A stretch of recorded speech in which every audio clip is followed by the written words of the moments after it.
चलिए बच्चों, अब हम नियोजन के महत्व या लाभ यानी एडवांटेजेस ऑफ प्लानिंग को समझते हैं। बच्चों, जैसे कि हर कॉइन के दो हिस्से होते हैं, हेड और टेल, वैसे ही हर प्लानिंग के दो पार्ट होते हैं, एडवांटेजेस और डिसएडवांटेजेस, या उनका लिमिटेशंस भी कह सकते हैं। तो लिमिटेशंस हम बाद में देखेंगे, आइए पहले हम एडवांटेजेस की ओर चलते हैं। हम इस तरह से जानते हैं कि अगर किसी कार्य को प्रॉपर प्लानिंग के तहत नहीं किया जाएगा तो वो प्लानिंग के बिना जो कार्य किया जाएगा वो क्या होगा, एक तुक्का ही होगा, मतलब एक भ्रम पैदा करेगा। बस इस तरीके से दिखाएगा कि कार्य हो रहा है और कार्य पूरी तरह कंप्लीट हो गया है, लेकिन क्या जिस पर्पस के लिए उस ऑब्जेक्टिव को अचीव किया जा रहा था या उस कार्य को किया जा रहा था वो पर्पस पूरा हुआ? नहीं। तो इसलिए बच्चों जो है नियोजन के महत्व को जानना बहुत ज़रूरी है।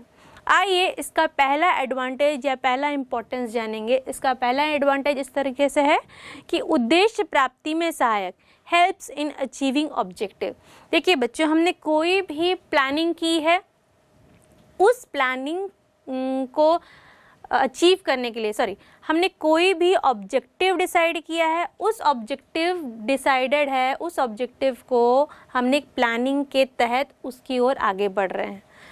उस ऑब्जेक्टिव को पाने के लिए प्लान प्रोसेस से जब हम आगे बढ़ रहे हैं तो हम उसको अचीव करना चाह रहे हैं, और प्लानिंग इसी में हमें मदद करता है कि हमने जो कार्य निर्धारित किया है कि हम इस प्रोसेस के थ्रू इस तरह से कार्य को करेंगे, वह कार्य को सुव्यवस्थित तरीके से अगर हम पूरा करते हैं तो इसके लिए क्या हमें मदद करता है, नियोजन या प्लानिंग ने हमें हेल्प की हुई है।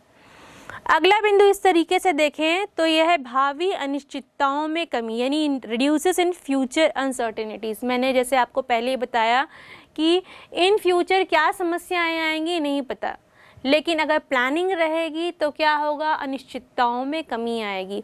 अगर कोई मार्केटर या कोई फर्म अगर आने वाली अनसर्टेनिटीज़ के लिए रेडी है, उसके पास हर अनसर्टेनिटीज़ या लिमिटेड जो भी अनसर्टेनिटीज़ आने वाली उनके लिए सॉल्यूशंस रेडी है, तो वो लॉन्ग टर्म मार्केट में सस्टेन कर पाएंगे। लेकिन अगर उनके पास अनसर्टेनिटीज़ के लिए सॉल्यूशंस रेडी नहीं है तो वो क्या हो जाएंगे, वो डिज़ोल्व हो जाएंगे या वाइंड अप हो जाएंगे वो बिज़नेस।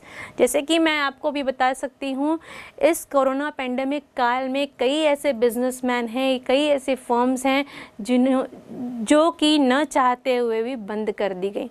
लॉकडाउन पीरियड में उन्हें इतना ज़्यादा घाटा हुआ कि वह आगे उभर ही नहीं पाए। उन्होंने अपना या तो बिज़नेस बदल दिया या वो क्या करने लगे, जॉब सर्च करने लगे। तो बच्चों, किसी भी ऑब्जेक्ट की प्राप्ति के लिए क्या है, प्रॉपर प्लानिंग की आवश्यकता होनी चाहिए। आइए अब हम इसके तीसरे एडवांटेज या तीसरे इम्पोर्टेंस की ओर आगे बढ़ते हैं।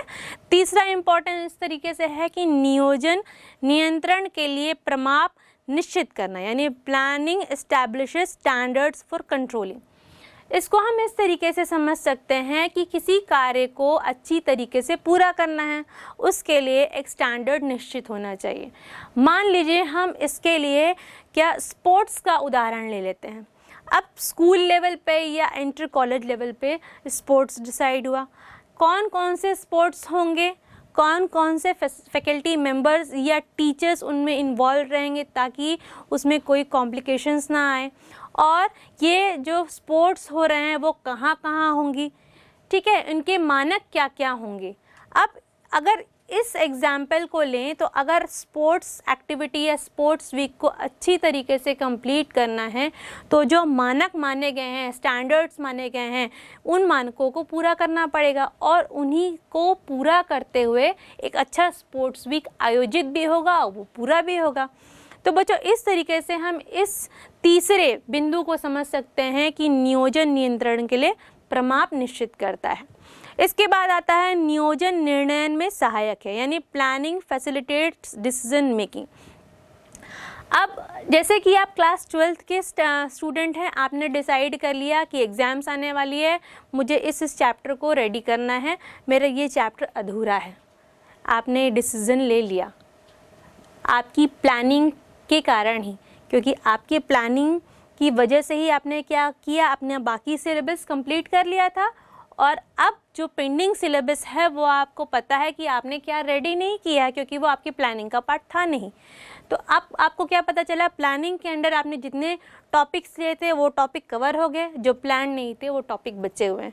तो अब आपने क्या डिसाइड किया कि एग्ज़ाम शुरू होने से पहले हमें क्या करना है, इन टॉपिक्स को कवर करना है। तो इस तरीके से हम कह सकते हैं कि जो प्लानिंग है फैसिलिटेट करता है डिसीज़न लेने में। इसी तरह मैनेजर्स भी क्या करते हैं, किसी प्रोजेक्ट को शुरू कर रहे हैं और वो डिसीज़न लेने में उनको हेल्प करता है। क्या हेल्प करता है, उन्होंने किस उस कार्य को, उस प्रोजेक्ट को पूरा करने के लिए किस तरह के ह्यूमन रिसोर्स चाहिए, ह्यूमन रिसोर्स में क्या स्किल्स चाहिए, अगर वो स्किल्स नहीं हैं तो उनको किस तरह की ट्रेनिंग दी जाएगी, या किस तरह की मशीन्स चाहिए, अगर वो मशीन्स अवेलेबल नहीं हैं तो वो मशीन्स मंगानी है, रॉ मटेरियल्स चाहिए, रॉ मटेरियल नहीं है तो वो रॉ मटेरियल लाना है। इस तरीके के डिसीजंस लेने में प्लानिंग मदद करता है।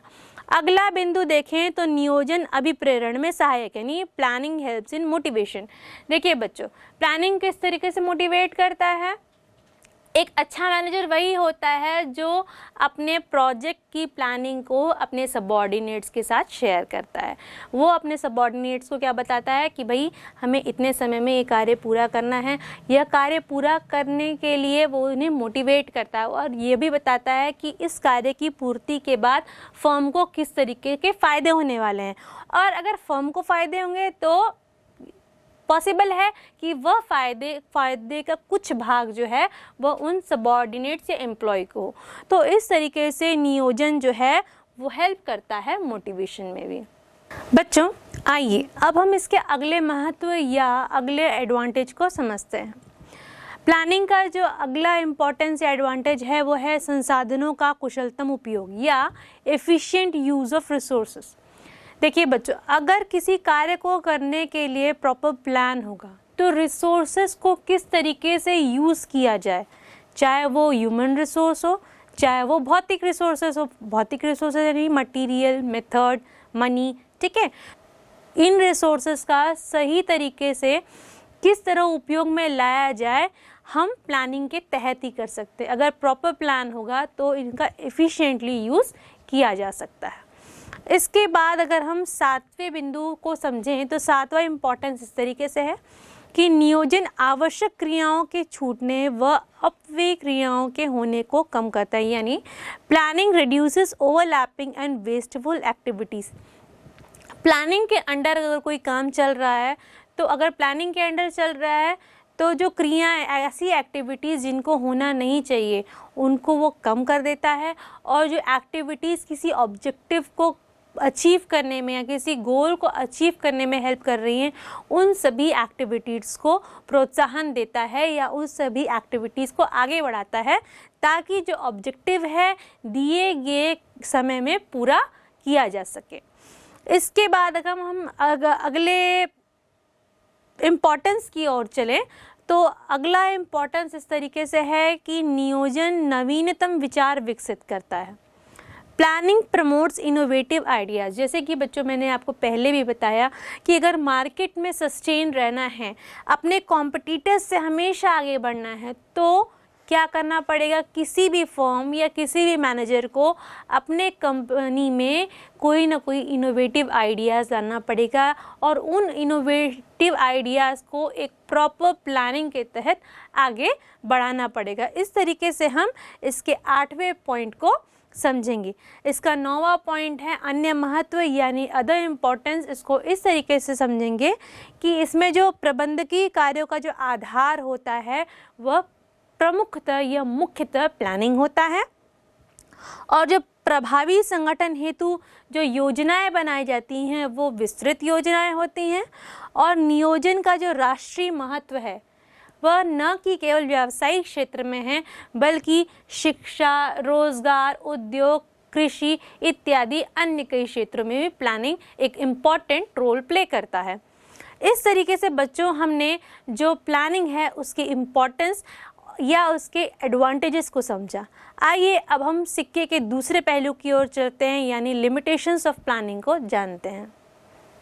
बच्चों सिक्के के एक हिस्सा यानी उसके पॉजिटिव साइड को देखने के बाद आइए चलिए उसके दूसरे हिस्से की ओर नज़र डालते हैं, मतलब उसकी लिमिटेशंस की ओर डालते हैं। अब हम पढ़ेंगे लिमिटेशंस ऑफ प्लानिंग, यानी नियोजन में जो समस्याएं उत्पन्न होती हैं उनके बारे में जानेंगे। तो पहली समस्या इस प्रकार है कि नियोजन जो है दृढ़ता उत्पन्न करता है, यानी प्लानिंग लीड्स टू रिजिडिटी। देखिए, किसी प्रोजेक्ट के ऊपर कोई प्लान किया गया है, इस प्लान को इस तरीके से एग्जीक्यूट किया जाएगा और इस प्रोजेक्ट को हम इस तरीके से फिनिश करेंगे, ठीक है। लेकिन सम टाइम्स ऐसा होता है कि कुछ सिचुएशंस चेंज हो जाती हैं, तो वहाँ पे क्या होता है, प्लानिंग रिजिड हो जाता है, क्योंकि एक मैथमेटिकल इक्वेशंस की तरह वर्क करने लगता है कि नहीं, हमने इक्वेशन तो दूसरी लगाई थी लेकिन यहाँ पे सॉल्यूशन दूसरा चाहिए। तो यहाँ पे इस तरीके से हम कह सकते हैं कि जो प्लानिंग होती है वो रिजिडिटी की ओर चली जाती है, मतलब उस कार्य को दूसरे तरीके से करने की अनुमति नहीं देती, मतलब वो फ्लेक्सिबल अप्रोच नहीं रखती। वह जिस तरीके से तय की गई है या कोई कार्य जिस तरीके से प्लान्ड किया गया है, एक फोर्स हमें फोर्स्ड करता है कि उसी तरीके से उस कार्य को पूरा किया जाए, भले ही जो है सिचुएशन साथ नहीं दे रही। तो प्लानिंग का जो पहला लिमिटेशन है वो यही है कि नियोजन दृढ़ता उत्पन्न करता है या रिजिडिटी उत्पन्न करता है। दूसरा जो इसका लिमिटेशन है वह है परिवर्तनशील वातावरण में नियोजन काम नहीं कर सकता। Planning may not work in dynamic environment. जैसे मैंने कहा कि जैसे ही सिचुएशन चेंज हुई प्लानिंग रिजिड हो जाती है, तो वही इस बिंदु में कह रहा है कि परिवर्तनशील वातावरण में नियोजन काम नहीं कर सकता, क्योंकि प्लानिंग जो होती है इस तरह से की जाती है। मान लीजिए किसी प्रोजेक्ट को प्लान करने के किया गया, अब उस प्लान के अंडर जिन सिचुएशंस को लिया गया था या जिन सिचुएशन को अज्यूम करके या सोच करके कोई प्लान किया गया था कि इस तरीके से प्रोजेक्ट को कंप्लीट किया जाए, अब वो सिचुएशंस ना क्रिएट हो करके कोई दूसरी सिचुएशन क्रिएट हो गई, तो उस सिचुएशन को फेस करने के लिए जो है वो प्लानिंग रेडी नहीं होता। मान लीजिए किसी मैनेजर ने किसी मार्केट में अपने आप को इस्टेब्लिश करने के लिए एक मोटो बनाया, गोल बनाया कि हमें जो है इस अपने प्रोडक्ट को मार्केट में लाना है। उसके लिए हमारी समस्या आ सकती है कि कॉम्पिटिटर्स से किस तरह डील करना है, लेकिन उसी समय क्या हुई, कोई प्राकृतिक आपदा आ गई जिससे कि उसका जो है व्यवसाय आगे बढ़ ही नहीं पाया। तो इस समस्या से सुलझने के लिए या इस समस्या के लिए वो रेडी ही नहीं था या उसके प्लान में समस्या इंक्लूड ही नहीं थी, तो वहाँ पे क्या हुआ, परिवर्तनशील जो वातावरण थे उसके लिए नियोजन काम नहीं आ सका। हम इसको इस बिंदु से समझ सकते हैं। अब अगला बिंदु हम इस तरीके से लेते हैं या अगला लिमिटेशन इस तरीके से है कि यह रचनात्मकता को कम करता है या इट रिड्यूसेस क्रिएटिविटी। बच्चों, जैसे मैंने कहा कि कोई भी प्रोजेक्ट या कोई भी कार्य है प्रॉपर प्लानिंग की तहत चलती है, जो प्लानिंग हो गया उस हिसाब से चलना है, लेकिन इसमें अब कोई भी क्रिएटिविटी या चेंजेस नहीं ला सकती है, इसमें फ्लेक्सिबल अप्रोचेस अप्लाई नहीं कर सकते। जैसे कि मैंने ऊपर के दो बिंदुओं में आपको समझाया है, तो इसमें किसी भी तरह की क्रिएटिविटी नहीं लाई जा सकती। अगर लाई भी जाएगी तो वो इतनी कम मात्रा में होगी कि वह दिखाई नहीं देगी। तो इस तरीके से हम ये कह सकते हैं कि इट रिड्यूसेस क्रिएटिविटी। उसके बाद है नियोजन में भारी लागत शामिल होता है। देखिए बच्चों, अगर हम किसी वर्क को प्लान कर रहे हैं और उससे होने वाला जो बेनिफिट है वो प्लानिंग की कॉस्ट से कम हो गया, तो वहाँ पे प्लानिंग क्या हो जाती है, उसमें जो लागत है वो ज़्यादा शामिल हो जाती है, तो वहाँ प्लानिंग क्या हो गई, फेल हो गई। तो हम इस तरीके से समझ सकते हैं कि हमने किसी काम को प्लान किया, उसमें इतना कॉस्ट इंक्लूड किया, अब फ्यूचर में हमको कितना प्रॉफिट गेन होगा ये हम केवल अज्यूम कर सकते हैं। मिलेगा कि नहीं मिलेगा वो तो तब सामने आएगा जब एक्चुअल सिचुएशन सामने आएगी। तो अगर एक्चुअल सिचुएशन ये क्रिएट होती है कि प्लानिंग में ज़्यादा खर्चा हो गया लेकिन जो उसके जो आउटपुट्स आए, वो प्रॉफिट्स आए, वो उतने नहीं आए, तो वहाँ पे क्या हुआ, प्लानिंग असफल हो गई। इसके लिए हम बहुत अच्छा उदाहरण ले सकते हैं, जो फिल्म्स बनती हैं, फिल्म्स बनती है, फिल्म मेकर उसमें बहुत सारा पैसा लगाते हैं, कई करोड़ रुपए से एक मूवी बनाते हैं, लेकिन जब वो मूवी रिलीज़ होती है, अगर उस मूवी के रिलीज़ होने के बाद उससे उसके जितना कॉस्ट लगाया उसके बाद प्रॉफिट अगर उतना नहीं मिलता है, तो वहाँ पे जो उन्होंने प्लानिंग की थी वो क्या हो जाएगी, असफल हो जाएगी। अतः हम कह सकते हैं कि इस बिंदु यानी चौथे बिंदु को हम इस एग्जाम्पल से समझ सकते हैं। अगला बिंदु है नियोजन प्रक्रिया में अधिक समय लगता है, यानी टाइम कंज्यूमिंग प्रोसेस है। कोई भी प्लानिंग टाइम कंज्यूमिंग प्रोसेस है। देखिए बच्चों, अगर हमको पढ़ाने भी जाना है फॉर एग्जांपल, तो उसके लिए हमको तैयारी करनी पड़ेगी। कौन कौन से टॉपिक्स इंक्लूड करना है, पहला टॉपिक कैसे शुरू करना है, टॉपिक की शुरुआत कैसे होगी, उसके बाद नेक्स्ट टॉपिक क्या होगा, नेक्स्ट टॉपिक को किस तरीके से एलिब्रेट किया जाएगा, और कहाँ तक हमको टॉपिक खींचना है, या एक क्लास में हमको कौन कौन से टॉपिक कवर करने हैं। तो ये क्या हुई, कंटिन्यूस प्रोसेस हुई या टाइम कंज्यूमिंग प्रोसेस हुई। अगर हम इसको दूसरे एग्जाम्पल से टच करें तो किस तरह हो सकता है, अगर आपने 12th क्लास के लिए तैयारी शुरू करी और उसमें आपने प्लानिंग करी कि हम इस तरीके से वर्क करेंगे, ठीक है, लेकिन प्लानिंग में आपको यह दिमाग में आया कि मेरे ये सब्जेक्ट बहुत वीक है, मुझे इस पर ज़्यादा जोर देना पड़ेगा। अब आप ये प्लान कर रहे हैं कि उसका प्रिपरेशन आप कैसे करेंगे, स्कूल से करेंगे, एक्स्ट्रा क्लासेस लेंगे, कोचिंग लेंगे, मतलब ये पूरा प्लानिंग के अंडर चल रहा है। तो ये क्या हुआ, एक टाइम कंज्यूमिंग प्रोसेस हो गया आपको। तो बच्चों इस पॉइंट को या इस लिमिटेशन को हमने इस एग्जाम्पल से समझा। आइए अब हम इसके अगले लिमिटेशन की ओर बढ़ते हैं। प्लानिंग के लिमिटेशन का जो अगला पॉइंट है वो है नियोजन सफलता की गारंटी नहीं देता। Planning does not guarantee success. देखिए बच्चों, जैसे मैं अभी तक कहते आ रही हूँ कि अगर हम कोई कार्य को प्लानिंग से करेंगे, प्रॉपर प्लानिंग से करेंगे, तो वो ऑब्वियसली सक्सेसफुल होगा। लेकिन सम टाइम सिनेरियो ऐसे क्रिएट हो जाते हैं कि प्लानिंग होने के बाद भी हमें सक्सेस नहीं मिलती। क्यों नहीं मिलती? क्योंकि केवल प्लानिंग होती है, प्लानिंग पे प्रॉपर क्रियान्वयन नहीं होता है। मान लीजिए किसी वर्क को करने के लिए किसी फर्म में मैनेजर को एक प्लान दिया गया।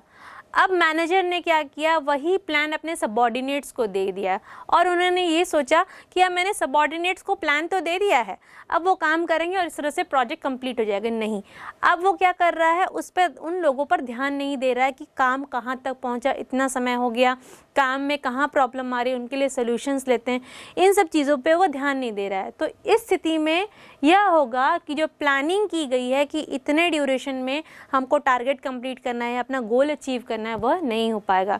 तो हम इस बिंदु यानी नियोजन सफलता की गारंटी नहीं देता, इसको इस एग्जाम्पल से समझ सकते हैं।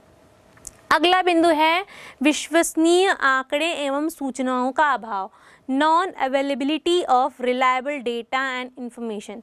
देखिए, किसी भी चीज़ को प्लान करने से पहले, किसी भी कार्य को प्लान करने से पहले जो डेटा रिक्वायर्ड होती है, वो जो इन्फॉर्मेशन रिक्वायर्ड होती है, वो रिलायबल होना चाहिए, या हमें उस पर विश्वास होना चाहिए, या वो विश्वसनीय होने चाहिए। अब इसको अगर हम व्यावसायिक तौर पर देखें तो ये इम्पोर्टेंट ज़्यादा, जो ये बिंदु है वो ज़्यादा इम्पॉर्टेंट है व्यावसायिक तौर पर, क्योंकि यहाँ पे जो आंकड़े होते हैं वो इस तरीके से फेरबदल किए जाते हैं, क्योंकि मार्केट में सस्टेन रहने के लिए बाय हुक या बाय क्रुक किसी भी तरह अपने आप को मार्केट में सस्टेन रखना है, चाहे दूसरी कंपनी उसके लिए वैनिश हो जाए या दूसरी कंपनी का नामो निशान मिट जाए। तो यहाँ पे हम कह सकते हैं कि जो डेटा और रिसोर्सेज अवेलेबल हो रहे हैं वो विश्वसनीय होने चाहिए या रिलायबल होने चाहिए।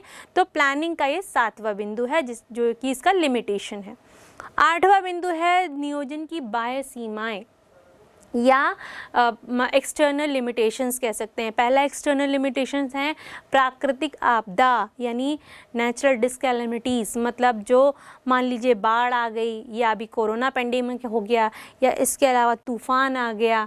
इस वजह से जो व्यवसायियों को हास होता है या उनको नुकसान होता है उनके प्लानिंग के बावजूद, ये इस बिंदु पर हम इन उदाहरणों को समझ सकते हैं। दूसरा बिंदु है सरकारी नीतियों में परिवर्तन।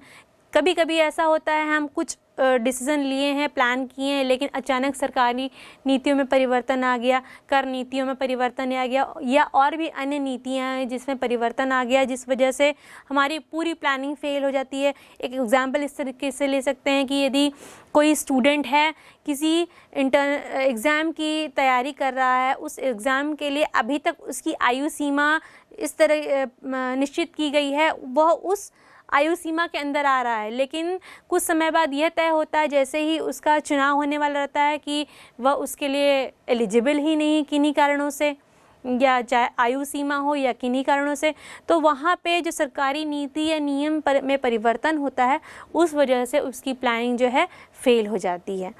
अगला बिंदु इस तरीके से लेंगे कि टेक्निकल परिवर्तन यानी तकनीकी परिवर्तन। कई बार ऐसा होता है कि ऑनलाइन क्लासेस चल रही हैं, लेकिन वहाँ पे नेटवर्क का प्रॉब्लम आ गया, आपका मोबाइल या आपका जो गैजेट आप यूज़ कर रहे हैं वो ख़राब हो गया, तो इस वजह से जो टेक्निकल चेंजेस आ रहे हैं, उस वजह से आप अपनी पढ़ाई नहीं कर पाए जो आप प्लान कर रहे हैं। ये उसका अच्छा एग्जाम्पल हो सकता है और आप इस बिंदु को इस एग्जाम्पल के माध्यम से समझ सकते हैं। उसके बाद जो एक्सटर्नल लिमिटेशन का जो चौथा बिंदु है वो है फैशन, रुचि इत्यादि में परिवर्तन। आप देख रहे हैं आधुनिक जीवन में या आधुनिक वातावरण में निरंतर क्या हो रहा है, फैशन और रुचियों में लोगों के चेंजेस आते जा रहे हैं, लोगों का खान पान चेंज हो रहा है, लोग फास्ट फूड की तरफ पहले मुड़े थे, अब जो है वो डाइट फूड की तरफ मुड़ गए, और ये जो चेंज है इतना ज़्यादा जल्दी हुआ कि जो उद्योगपति है इसको थोड़ा सा उससे कोप अप नहीं हो पाए, या व्यवसायी इससे कोप अप नहीं पाए। जिन लोगों ने फास्ट फूड सेंटर्स खोले थे, जब जैसे ही लोगों ने डाइट फूड की तरफ स्विच किया, उनके व्यवसाय को थोड़ी हानि हुई। तो प्लानिंग की थी उन्होंने फास्ट फूड की, अब लोग मुड़ चुके हैं या उनकी रुचि चेंज हो चुकी है किसकी तरफ, डाइट फूड की तरफ। उसी तरह फैशन को अगर हम देखें तो फैशन, साड़ियों के फैशन में देखें तो साड़ियों के अलग अलग पैटर्न्स आते हैं, और अगर हम इसी तरह दूसरे विंटर वेयर्स का फैशन देखें तो उसमें भी डिफरेंट फैशन आते हैं। तो जो मटेरियल है वो किस स्टॉक में मंगाया जाए, अगर स्टॉक जिस मटेरियल का ज़्यादा आया है और उस चीज़ को कंज्यूमर कम कंज्यूम कर रहे हैं, तो वहाँ पे जो शॉपकीपर है या दुकानदार है उसका मैनेजमेंट या प्लानिंग फेल हो जाएगा। उसने जिस तरीके के विंटर वियर मंगाए हैं वो कंज्यूम नहीं हो पाए या लोग खरीदेंगे नहीं, तो इससे क्या होगी, इसको हानि होगी। तो इस तरीके से हम जो इसके चौथे बिंदु है फैशन या रुचि इत्यादि में परिवर्तन को समझते हैं। इसका अंतिम बिंदु है जो बाह्य सीमाओं का, वो यह है कि प्रतियोगियों की नीतियाँ जो है, प्लानिंग जो है फेल हो जाती है समटाइम्स जब प्रतियोगियों की नीतियों को हम देखते हैं। समटाइम्स उनकी नीतियों से प्रभावित होकर के हम अपनी नीतियों को चेंज करते हैं और उनकी नीतियाँ अपनाते हैं, लेकिन ऐसा होता है कि उनकी नीतियाँ जो है वो हमारे किए गए कार्यों या हमारे प्रोजेक्ट पर कार्यान्वित नहीं होती। इस स्थिति में क्या होती है, प्लानिंग फेल हो जाती है। तो बच्चों अगर हम लिमिटेशंस को देखें, लिमिटेशंस बहुत हैं, लेकिन इसका मतलब ये नहीं है कि प्लानिंग के बिना कार्य किया जाए, क्योंकि प्लानिंग के बिना तो कार्य पॉसिबल ही नहीं। समस्याएं आती हैं, समस्याओं का निवारण भी होता है, समस्याओं के सॉल्यूशंस भी निकलते हैं, लेकिन किसी भी कार्य को करने से पहले प्रॉपर प्लानिंग का होना ज़रूरी है, चाहे उनमें हमने इतनी सारी लिमिटेशंस देखी ही सही। इन लिमिटेशंस के अगर ऊपर आना है तो उनके लिए उन प्रॉब्लम के ऊपर अच्छे से रिसर्च करना पड़ेगा और उन लिमिटेशन के ऊपर वर्क करने के बाद उन प्रॉब्लम का सॉल्यूशंस फाइंड आउट करना पड़ेगा, वो भी प्रॉपर प्लानिंग के तहत। तो बच्चों इस तरीके से हमने प्लानिंग के एडवांटेजेस और डिसएडवांटेजेस को